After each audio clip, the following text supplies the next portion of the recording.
is Jane Austen at the age of 7 and 20, or all but a few days. And so is she.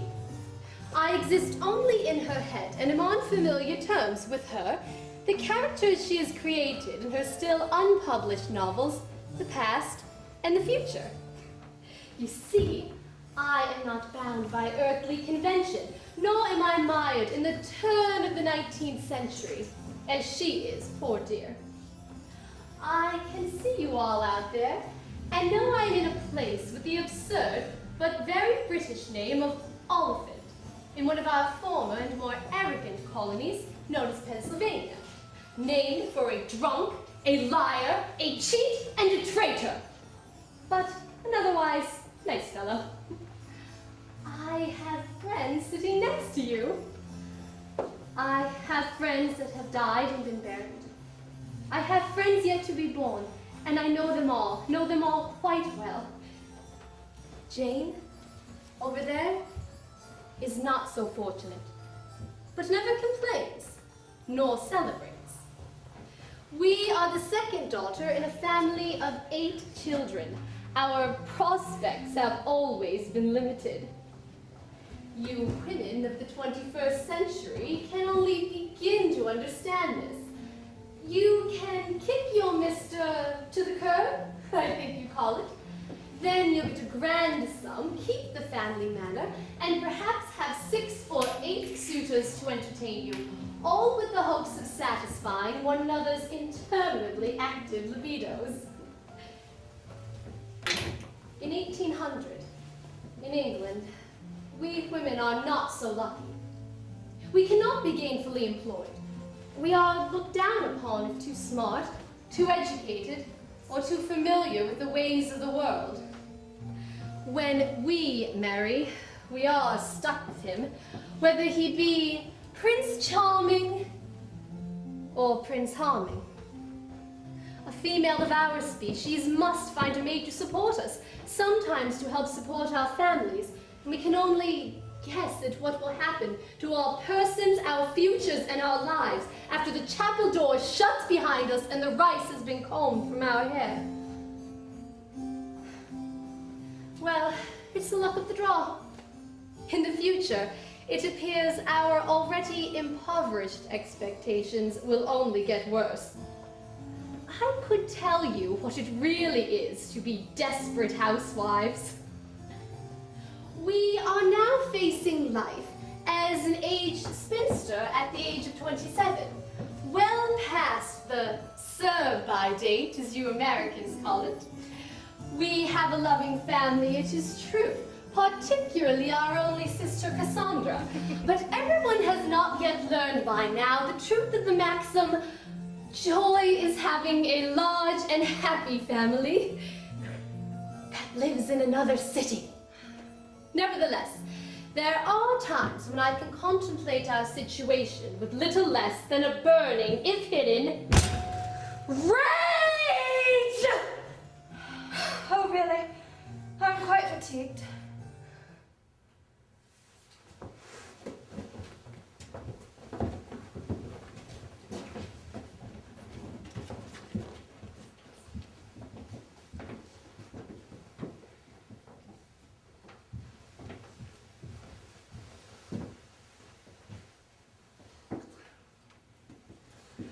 Welcome to Manidown Park. Welcome, my friends.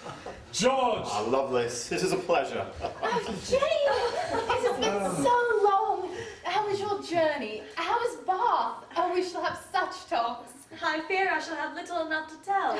Ah, Althea, same broad face, same wide mouth, same fat neck supporting the same empty head. Miss Austen. Mrs. Austen. Jane.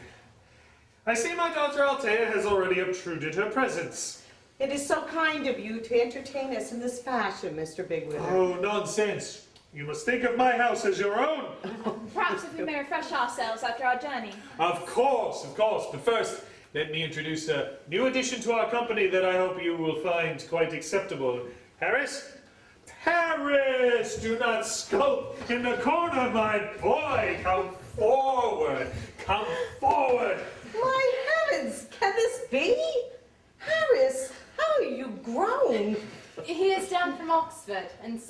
to be a burden upon us all. Madam, sir. My dear fellow, you'll be an excellent reinforcement against the army of petticoats, eh? It must be 5 years now, must it not? We leave you a boy and find you a man. Miss Austen. Harris, how fondly I have remembered you. And how disappointingly you have turned out, and rather plainer and duller than I recall. Miss Jane, I often recall your kindness. It's not always a boy that is welcome to his older sisters and their friends. Well, you were always a trouble and a pest, and Jane was ever more patient with you than you deserved. But then patience is what I do best. It is the first virtue of the poor relation and makes her welcome almost anywhere. You exaggerate greatly on both counts. I am delighted to see you, Harris. But shall we go inside? Just right this way.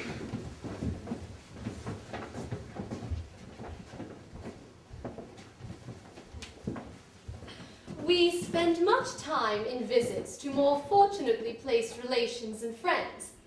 We pack our gratitude with our clothes, one in a large valise, while the other is much larger.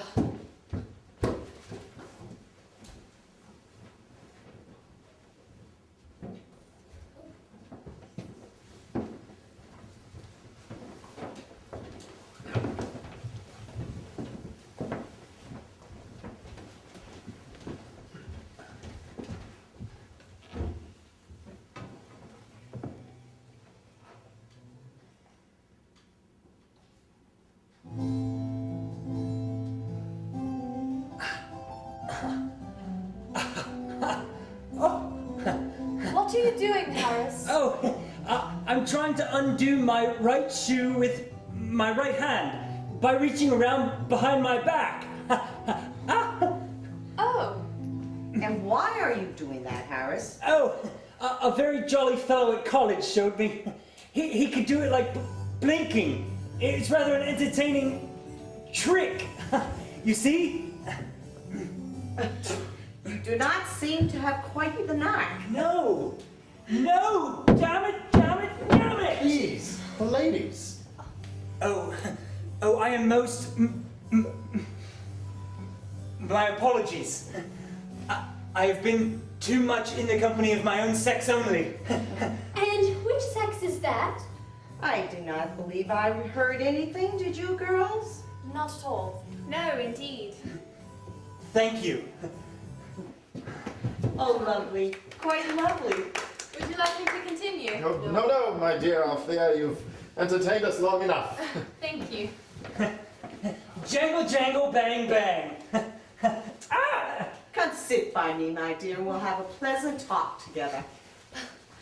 This is doubtful. By the third day in the country, important topics of conversation are long since exhausted.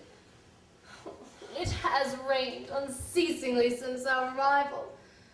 Botany Bay would be a relief, I think, or Devil's Island.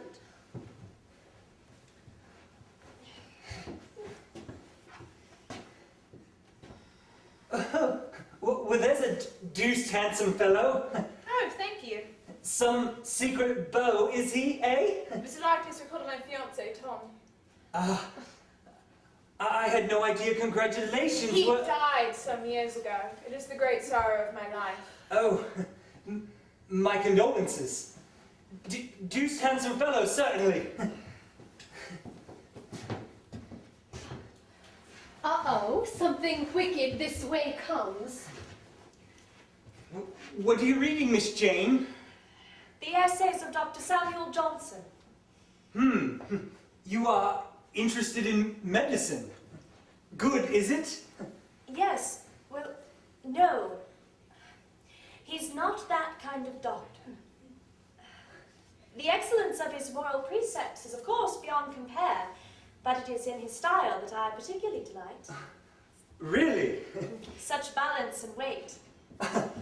And was he fat? Quite. Oh, I wish I could take your pleasure in books, Miss Jane. You do not, Oh, I dabbled, but... and yet you were lately at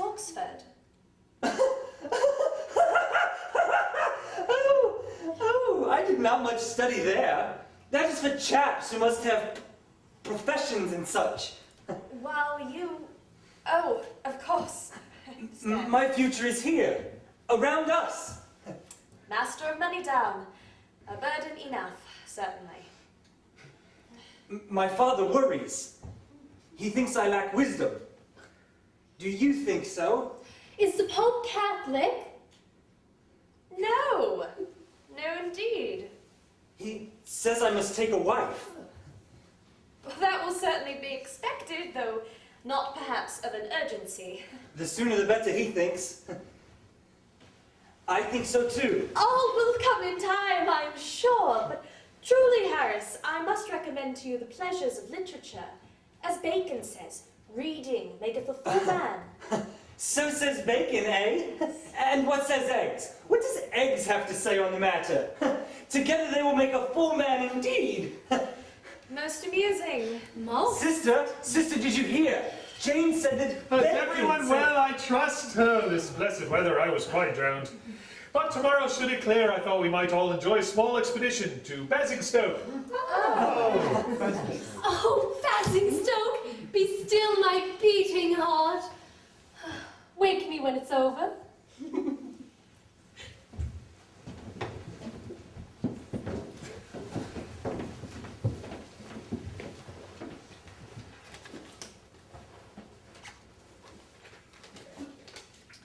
Our visit is drawing to a close.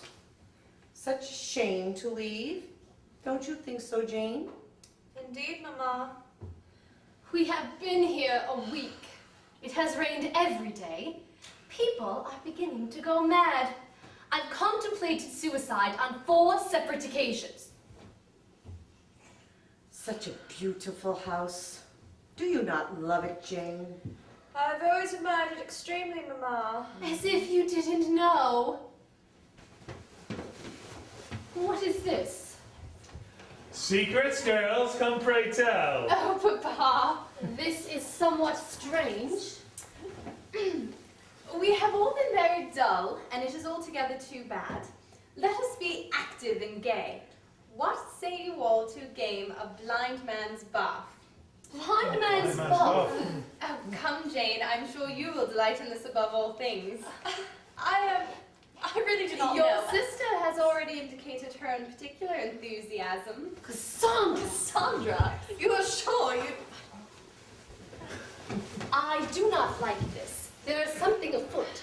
All too much grabbing and feeling. What can be more pleasing than innocent enjoyment? Guilty enjoyment? Such an interesting idea. I could not have thought of a better. And I believe our 2 plotters here, Jane, have chosen you to be the first of the blind. Oh, no, really, I could not. Come, someone must go first. I really do not like this. No more do I, but what is there to happen? They are hardly going to kidnap me and sell me to the Turks. I can assure you that that might be an Well, improvement. here, let me do the honors, young lady. Of course.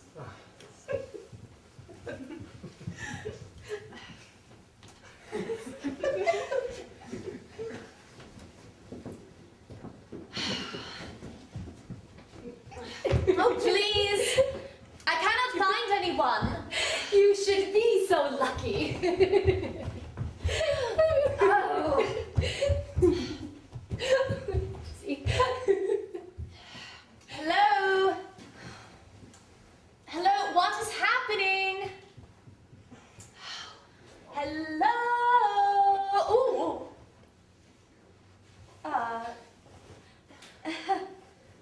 You must guess who I am. That would be difficult.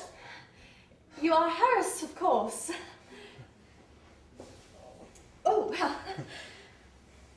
But where has everyone gone? To Conspiracyville? I took the liberty, Miss Jane, at the suggestion of our sisters, Cassandra! of contriving this opportunity to speak with you. Well, yes, of course, but I do not quite understand the necessity for such. To speak with you alone. Here it comes. In which case, then, here indeed we are. Is there some secret, some difficulty you wish to impart? I shall be all confidence and solicitude, believe me. difficulty is in your hands to remove. And I trust and hope with all my heart that you will gladly do so.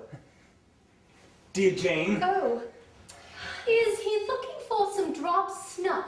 Miss Jane, I have long admired you from afar, but it is only of late. Harris, Mr. Bigwither, rise, I pray you. Only when my suit is received and accepted. Oh, stay there then. I'll fetch a bowl of water so you won't thirst.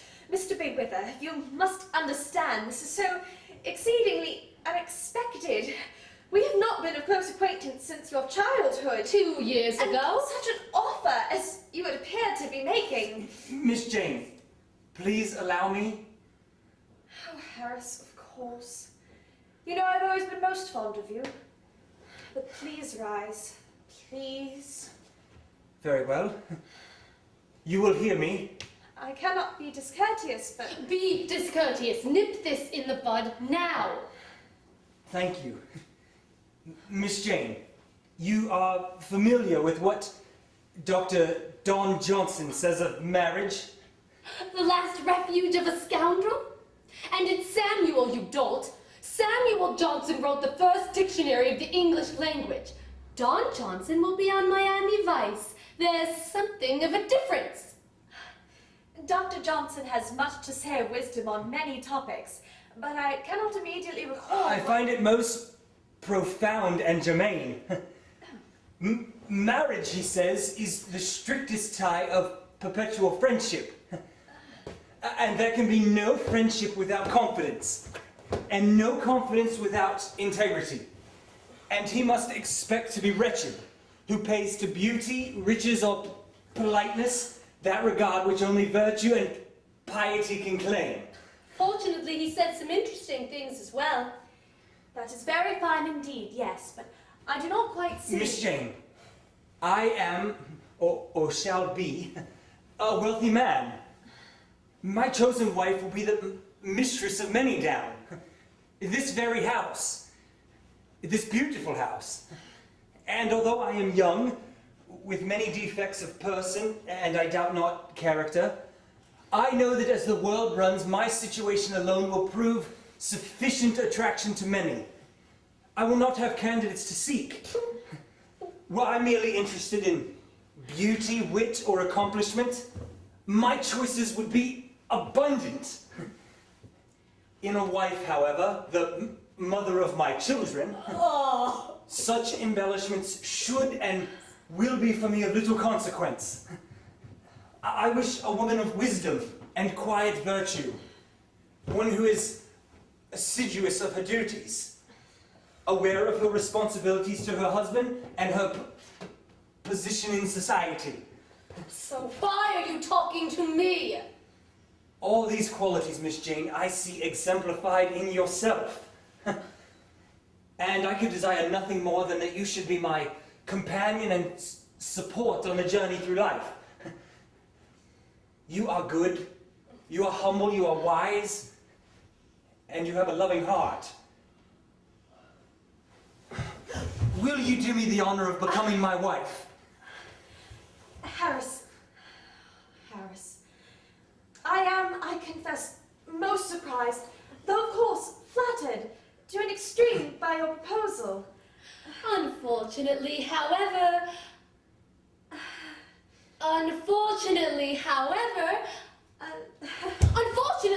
The unexpectedness is such that my poor brain is in something of a flurry. I really cannot think. May I have a little time? What? Time? A half second? A quarter second? I would say millisecond, but I do not believe that has been invented yet. But of course. What are you doing? I will need to talk with my parents. I had naturally already asked permission of your father. You had? Of course, that would be... And he was amenable? Indeed. Most graciously so. Oh. And I believe from what he intimated that your mother also was... Yes, I understand. So had you thought that their views might be any barrier? Oh, that was far from my mind. My dear, you must stop this now. Fun is fun. But nevertheless, I cannot put my hand to this without reflection. Will you allow me time for that? Oh, my dear Jane, I would not have you answer other than with your whole heart and mind. Thank you. Your loving servant.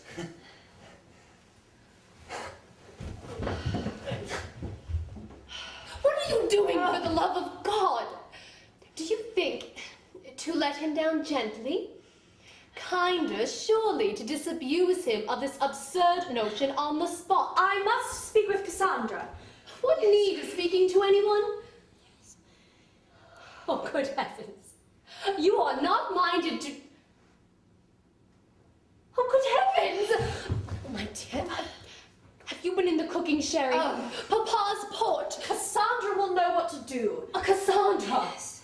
I know what to do. You know what to do. You cannot marry this man. People marry every day. They pick their noses and kick their dogs every day, too. Behave yourself. But you... I must speak with Cassandra. My dear, he is a bumbling hobbledehoy. He is without education, manners, cultivation. He does not love you. He does not know you. I would call him an asshole, but it will not be appropriate for a woman to employ such a term until at least the year 2000, I am sure. He wishes only a tractable broodmare through which to transmit his precious family line. And is that not marriage's purpose? My dear, wait. He tortures rabbits. He pulls the wings off butterflies. He would vote Republican if he were an American. What? How do you know this? He may, for all you know. No. No, you shall not make me laugh. I shall speak to Cassandra. And I shall not have you in my mind. You cannot escape me. I'm not trying to. You know what marriage Means to me, you know, How long I've waited. How long to make mother and father proud, But but what of that other life? the life that lives Within. What of my life? writing, my characters, my story, My soul.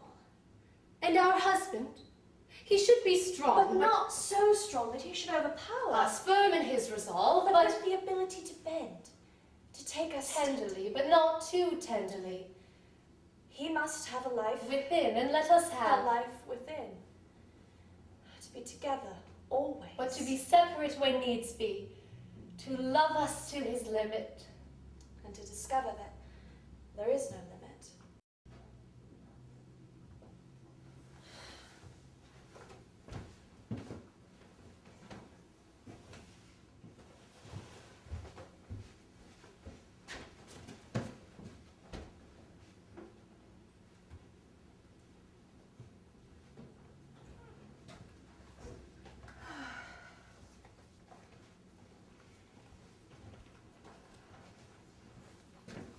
Well, my Jane. Sister, Oh, dearest. Life can be so complicated. Yes, it can. What else can be said? I'm not going to say it is simple. It can be dreadful sometimes. More than dreadful. But we must love one another, hope it will all work out in the end, and seek happiness where we can find it. you are the one person I can turn to. My rock in a stormy sea. I shall always be. It is not easy, not at all. For I know what choices you must make, what decisions which at first glance seem so obvious, which lie in wait for us like jagged coral in a placid sea. I love you so much, my darling sister. You're my lighthouse. But I can see by your eyes that a shadow has crept in. Tell me, what has happened?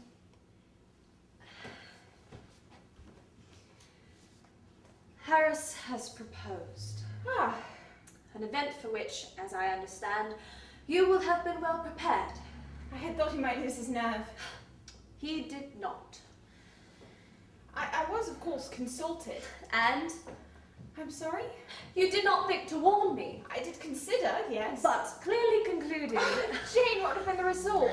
You would, as ever, have thought yourself into a state of utter confusion. a state I am in now in any case. But the deed is done, is it not? Far better to hurry after than before. Nothing is decided. What do you mean? I mean, nothing is decided. I told him I should have to consider my answer. Oh. Huh. Well, I suppose that is not altogether such a bad thing. One must not appear too biddable. Terms of marriage cannot be set too early.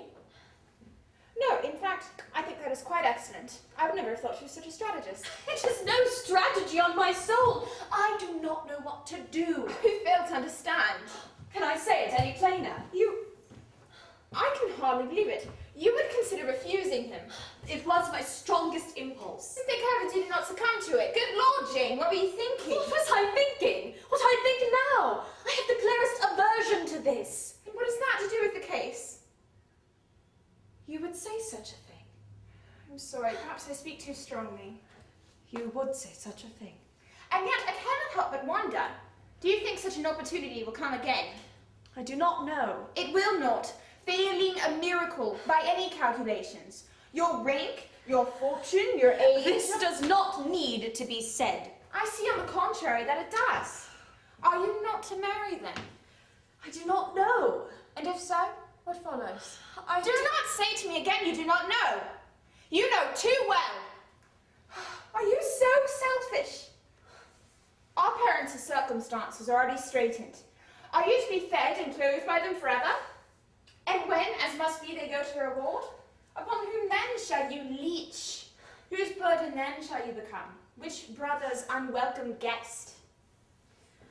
I could say the same of you. I did not hear. Your situation is as my own. You should not. You dare to compare us in this regard? That is hurtful, Jane. That is unworthy. I leave aside our comparative value in domestic performance, although how you have not enough self-knowledge to be aware of your own inferiority in matters of household organization and management, I do not know.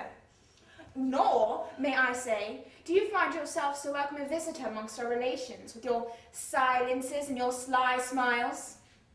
But as I say, I leave all that aside. What pains me, Jane, is your willingness to touch so carelessly upon my great sorrow. I am sorry. I did not mean... You know that I cannot marry. It is out of the question. Although never so blessed on earth, I am forever married to my dear Tom in the eyes of heaven.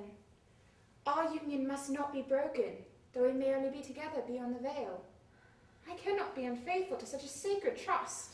I understand. Of course, I have always understood, but... But you! You're heart-free, are you not? Of course you are. You've never known love, not a love such as mine. I believe that is true. Nor ever will. That may be my misfortune. There is very little may about it. And yet you stand here before me, and I know what you will say. Oh, Cassandra, I do not love him. I do not, indeed. Very well. And I do not suppose for a moment that he's in love with you. But if love is not in any case to be found... That is not all. Indeed not. How do you begin to speak sense? No, I mean that is not all of my hesitation. What then? Speak. Oh, of course, he is very young, and you. Naturally, there will be talk. But any suggestions in the foolishness of the match will fall on his alone, believe me. You will only be admired and congratulated the more. For my cleverness in snaring him. Exactly. Moreover, that he is much younger than you may have certain benefits. He is raw, yes, let it be said. He may lack, as yet, a certain polish desirable in a companion. But is that not your opportunity? He is not yet formed. Who better to mould him than a sensible and particular wife? If he's not the man you would choose, then make him so. He's clay in your hands. It is not my observation that husbands are so easily made otherwise than they are. Leopards don't change their spots. Oh, the difficulty of a task should not deter us from it, Jane. Life is not a picnic. Indeed not. I see now that... I see... Oh, Jane, it's all right. It's all right. Everything will be for the best. Cassandra, do you not feel for me at all? With all my heart, my dearest, how can you not know? How can you not?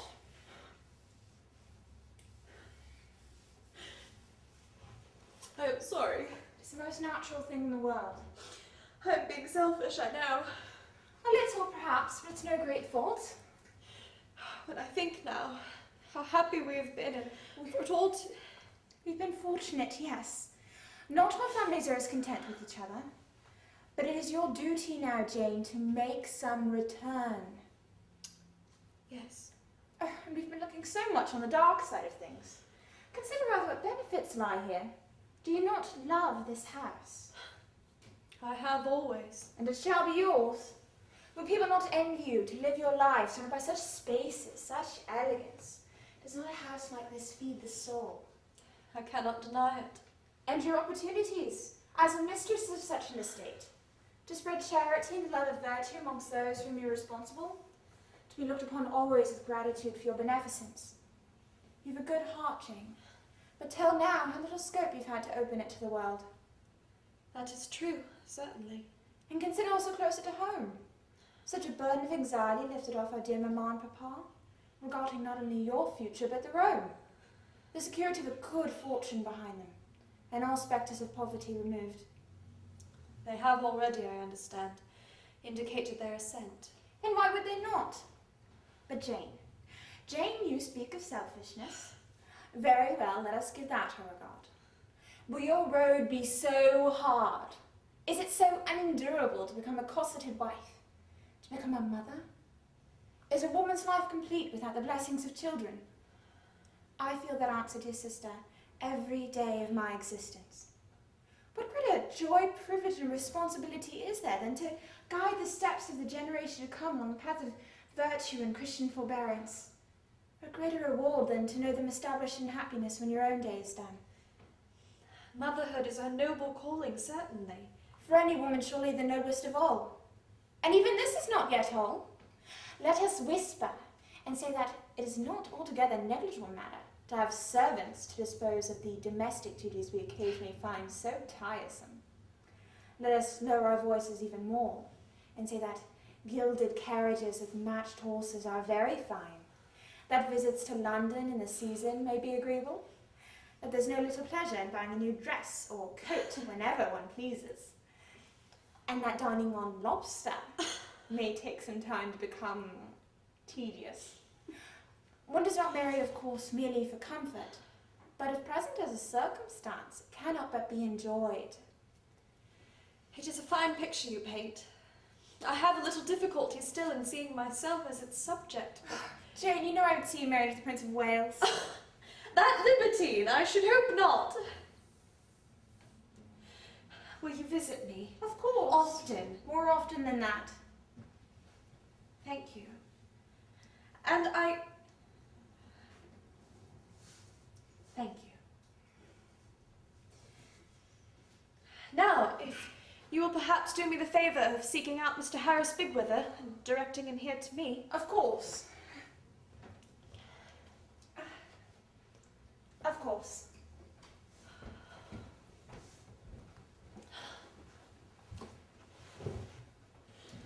Well,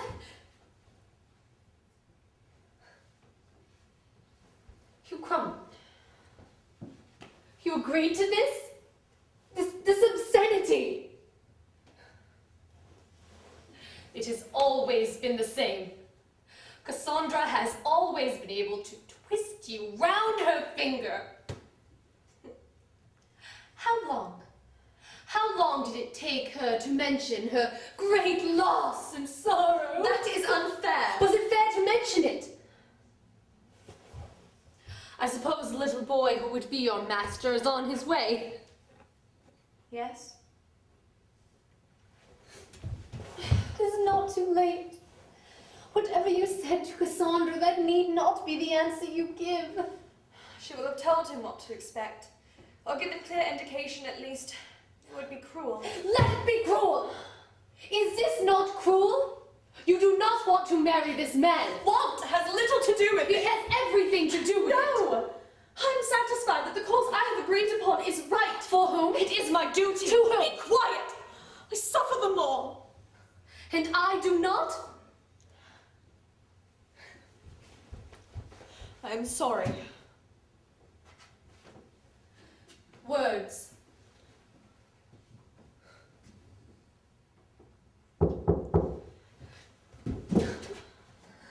I beg you,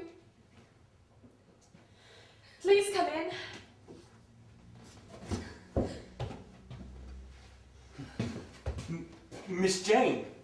Harris, do come.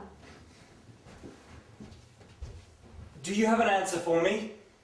I do. And? And I would not wish you to think that my failure to provide an immediate reply implied any kind of reflected in any way any adverse I was not expecting, and therefore perhaps. Will you tell me? Will you end my pain and turn it to joy? And I was perhaps, therefore, the more conscious of the magnitude and the seriousness of.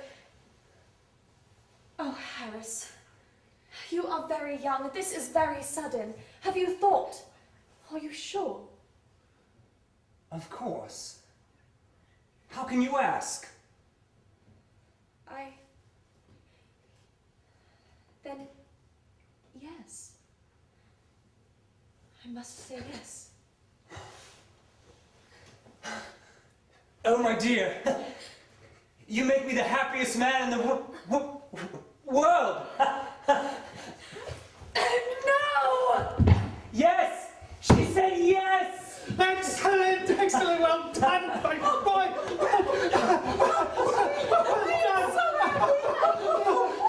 May I call you sister? Welcome to the family. Thank you, sir. I shall make her happy, I promise. I am sure. She shall want for nothing. No doubt at all from any of them. It's atrocious. You see the happiness you bring. I see it. Well, arrangements must be made. A short engagement, I should think. Young people, the blood is hot. Quite. Well, you must, of course, extend your stay. Oh, thank you, Althea. I believe our young lovebirds will be wanting to spend some time together.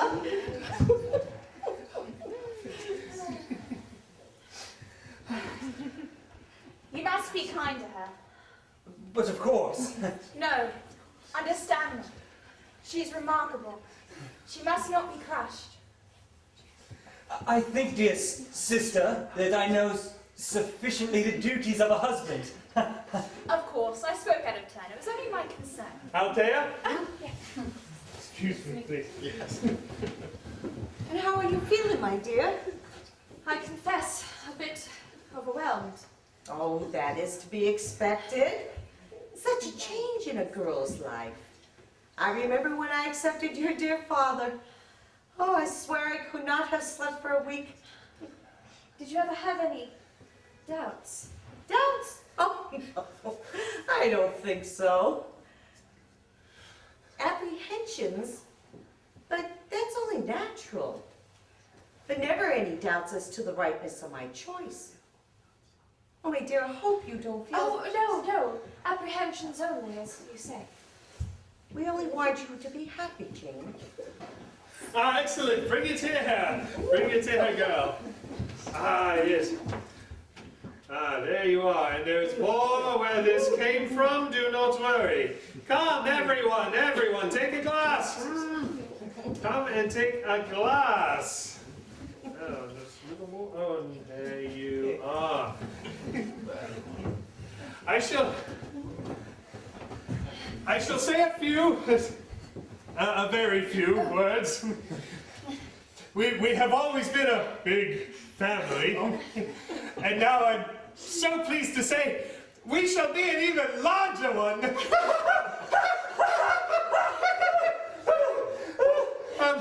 But seriously, who cannot be of full heart to see these two young people so happy together and with such a future ahead of them?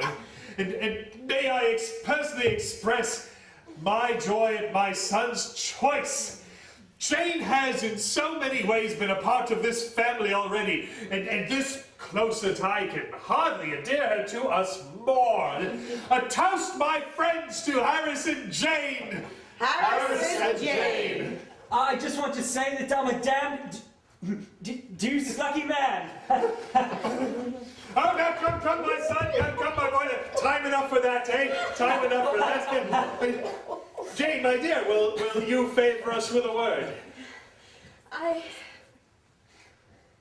If you excuse me, I have a slight headache, you see.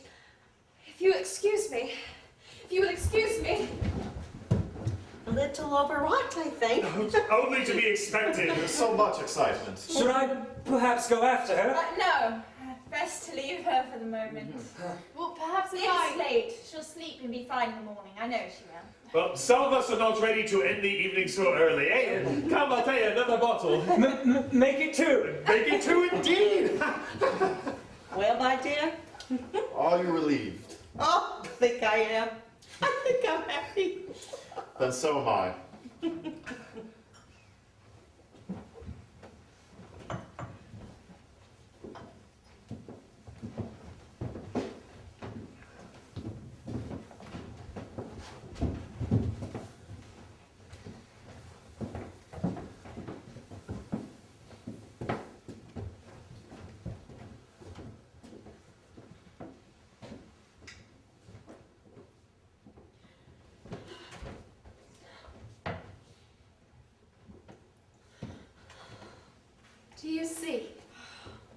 Do you see how it will be?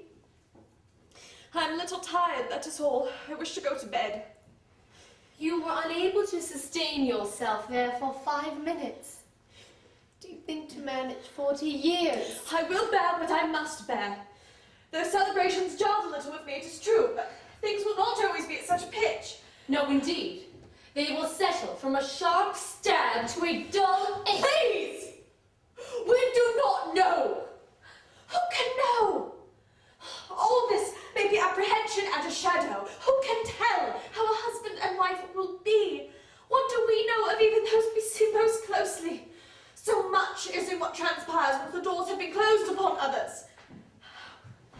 Harris, I am sure, has a good heart. He will never be cruel or intentionally unkind. I would not have wished, I confess, to leave a situation in which I am, despite all, comfortable and content. I do not like change. Very well, I fear it. The future holds terrors for me beyond what I admit may be rational. It is how I am. But that does not make me correct, nor confer substance on such fears. No change is the condition of the world, neither good nor bad in itself. One can only make of it what one may. But if you had Because when I had thought and I had dreamed of such a day, it was no such man I imagined. But what of that? Are dreams to be our measuring posts? If perfection is not to be had, should everything less be rejected? No. This step has many benefits, many I will not, I cannot, if I am to survive, take a glass always to its flaws. I see. I apologize. I was wrong. I believe you will survive despite all. Thank you. But I, of course, shall not. I do not understand. Please. Is it so hard? You are Miss Austen. You will be Mrs. Bigwither. You are quiet, docile, tractable. You speak little. You do not criticize. You do not judge. You accept people and events as they are. You perform your duties, both domestic and social, as they should be performed. You are as your society would have you. So are you as a daughter, and so will you be as a wife. And you? Oh, I am quite other. I have too quizzical a turn of mind. I see what people wish to conceal, their little petty ugliness and self-regard. I laugh at their pretensions and hypocrisies. I squirm at how our human nature is deformed by wealth and status. And I really am most extraordinarily clever. All of this, of course, means that you can never allow me to be seen. But in our world, in our little forgiving family, I can be allowed just to exist. I can peep out in a phrase, in a letter, in an unjudged comment, in the writing of entertainments to amuse around the fireside. If not understood, I can be condoned out of love. Love is the condition of my existence. Without it, But you are a part of me. I am a part of Miss Austen, sustained by the sympathy surrounding her. I do not think, however, that I shall be a part of Mrs. Bigwither. Where will be the air for me to breathe? It is what I most fear. Do you think such a man as Harris Bigwither could ever understand or tolerate me? Do you think I could tolerate him? What am I to do? Clearly what is already done. I see no other way. If only... Never think I do not understand. I have many qualities, it is true, but it's easy to see I am of little practical use to the world. Would it were otherwise. I am selling my soul. But you gain a good price, and the market is low, and who is to say you shall not be happy after all? Everyone else seems to be. One day you will not even remember me. Never. Please, I am the one who knows these things. Leave me, move on, I am reconciled. With me you cannot be what you must become. Prince Hal must reject Falstaff to be a king. Banish Plump Jack, and banish all the world. And the next line? I do. I will. Indeed. Do not quote to Harris. You would have to explain who Mr. Shakespeare was. You can be cruel. I can. And you cannot. That is the difference. Oh, go to bed. It has been a long day. Oh, you have not quite seen the last of me. I shall dwindle, I think, dwindle and gently fade, not vanish in the twinkling of an eye. Be of good cheer.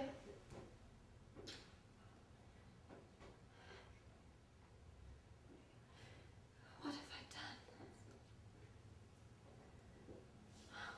What have I done? What have I done? What have I done?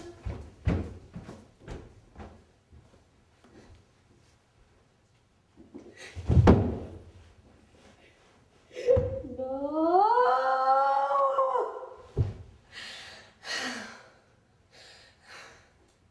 It is done. Oh, is it quite done? It is impossible. Is it quite impossible? It would be terrible. It would be embarrassing for her to change her mind now. It would be a social disaster. Oh, very funny. Oh, stop. Stop. Concentrate. Her parents would... Well, it would be embarrassing, but after all, they do care for her happiness. Even Cassandra... Oh, forget Cassandra.